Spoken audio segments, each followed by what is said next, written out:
Olá pessoal, aqui é o Carlos Martins para mais um Giro de Mercado em 5 minutos, dessa vez para o dia 26/3, com os fechamentos do dia 23, sexta-feira.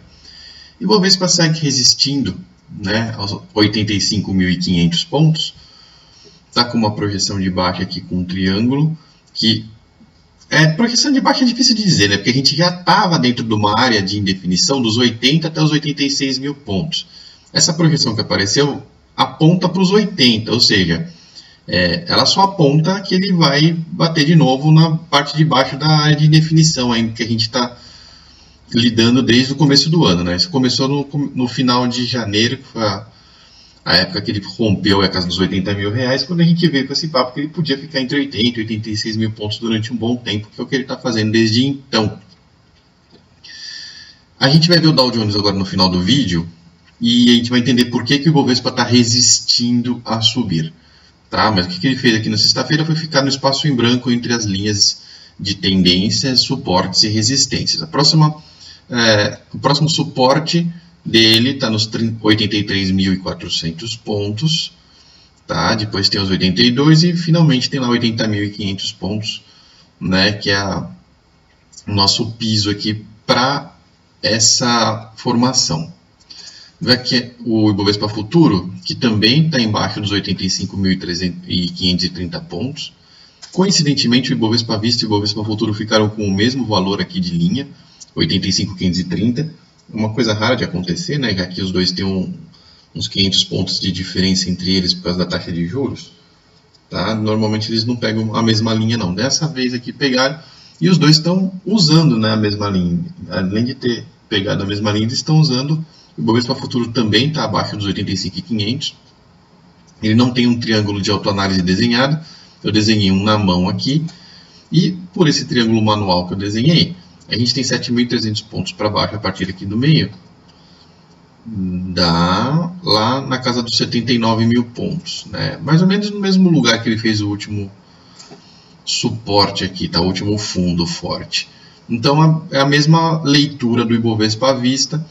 E para baixo agora os suportes mais importantes vão ser os 82.700 e 81 mil pontos. Vou falar agora do dólar. Ficou no grafiquinho aqui mais longo para a gente ver os 3,50, né? Aparecendo, ele está no 3,31. Tá? Esse negócio do Ibovespa está apontando para baixo, o dólar está testando de novo a casa dos 3,30. Se ele passar de 3,34... ficar acima dessa faixa aqui, né, que a gente vem trabalhando já faz alguns meses, ele vai abrir uma projeção até os 3,50. Foi o que ele já fez no passado, não tem muita coisa de diferente disso. Tá? A última vez que ele estava acima dessa faixa foi lá na delação do Joesley. Certo? Na delação do Joesley ele foi até os 3,41, foi num dia só, depois ele voltou, ficou contido aqui nos 3,34, que já era nossa resistência naquela época. Tá?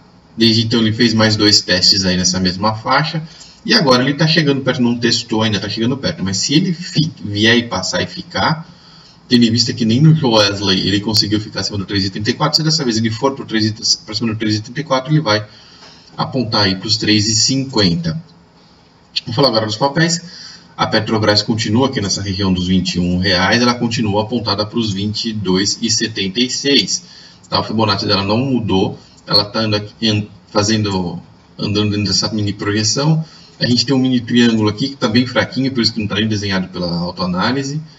Que em tese, né, pega aí R$1,82 para cima, ele está apontando que ou ela bate aqui nos 22,76 ou ela perde o 20,27. Ou seja, não está apontando nada de interessante, por isso que não está nem aparecendo no gráfico.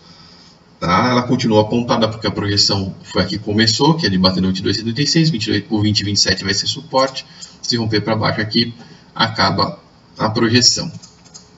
Então agora da Vale 3, que tinha aquele triangulinho rompido, né? E tinha uma outra linha de tendência que eu estava traçando na mão aqui, ó.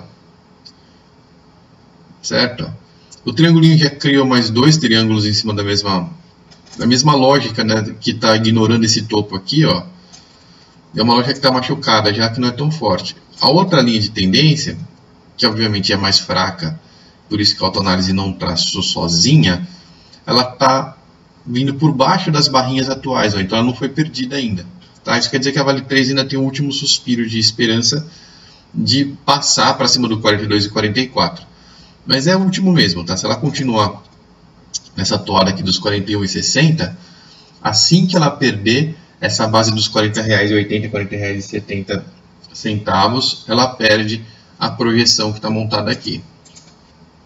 Agora dos bancos, o Banco do Brasil vem caindo pouco a pouco, né? Ele já tinha perdido 41,67, foi até 41,20 agora, e os 40,00 vão ser o suporte dele mais importante. 42,71 é a resistência mais importante. Falar do Itaú, que também está em região de topo histórico aí, se acomodando, né, nos R$50. Ele tinha passado um pouquinho para baixo dos 50, para os 49, voltou para os 50, tá? Mas ele está longe de montar uma figura de projeção aqui. Se ele perdeu 47,96 lá embaixo, ele pode montar uma projeção para baixo, certo? Para montar uma projeção para cima, ele precisa romper o topo histórico aqui dos 53,32. Para encerrar a Bovespa, vamos falar da Ambev. Ambev que está namorando aí com a linha que ela já atingiu, né, dos 24,16. Ela que, por não ter passado, ela não estava nem com a projeção dada porque ela tinha dado 2 sinais falsos antes, tá? Então a gente não entrou nessa projeção aqui. Então não tinha como expandir a projeção, tá? Se ela tivesse entrado na projeção, ela teria expandido até o 25,68. E aí já perdeu na sequência, o que seria mais um sinal falso, tá? Então a Ambev está andando aqui com sinais falsos nessas projeções para a nossa leitura, tá? Mas independente de dar ou não compra ou venda, as linhas de força continuam sendo importantes. O 24,16 continua sendo resistência, tá? E 23,22 continua sendo suporte, são resistências e suportes fortes. Depois do 24,16 ela tem o 24,74 um pouquinho mais para cima. E para encerrar, vamos falar do Dow Jones. Dow Jones, a gente está vendo aqui os dois triângulos que a gente tinha marcado antes, tá? Os dois estão com a mesma linha de compra, né? Está até um pouquinho mais forte o verde, porque tem os dois triângulos passando juntos aqui.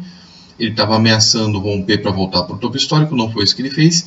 E na sexta-feira, ele inclusive perde a linha de tendência de alta, tá? A mais longa, né? Aquela que vem desde lá de baixo, foi perdida na sexta-feira, voltando para os 23.500, o que leva a uma possível volta até os 21.000 pontos. A gente tem a outra linha de projeção aqui, que está menos inclinada, que é a mais recente, e ele pode segurar nessa linha. Então, o Dow Jones ainda precisa de uma confirmação para entrar em tendência de baixa por causa desses últimos dois fundos que ele fez aqui mais recentes. Só que se ele perder isso aqui também, ou seja, se ele perder os 23.300 pontos, tá? Se ele entrar para baixo dos 23.300 pontos, ele vai estar projetado de volta para casa dos 20.000, né? Obviamente tem suportes no meio do caminho, né? A região dos 21.800 aqui está 22.000 pontos, é uma região de suporte forte e tudo mais, mas está projetado para baixo. E o Dow Jones caindo deve arrastar a Ibovespa para baixo, porque vocês lembram que a pessoa física já não importa mais na Bovespa. Pessoas físicas chegaram a quase 40% do volume da Bovespa, hoje são menos de 8%, tá? Mais de um terço é investidor estrangeiro. Então, o Dow Jones caindo, os caras vão acabar arrastando a Bovespa para baixo junto. Os brasileiros não têm muito poder de decisão no destino da Bolsa. Tá? Eles até podem resistir um pouco, né, dificultar a queda, manter em algum patamar e tal, mas se o Dow Jones cair, ele vai influenciar muito, ele vai ter uma força muito grande na tendência do Ibovespa também. Agradeço muito a presença de todos e até o próximo Giro de Mercado em 5 minutos.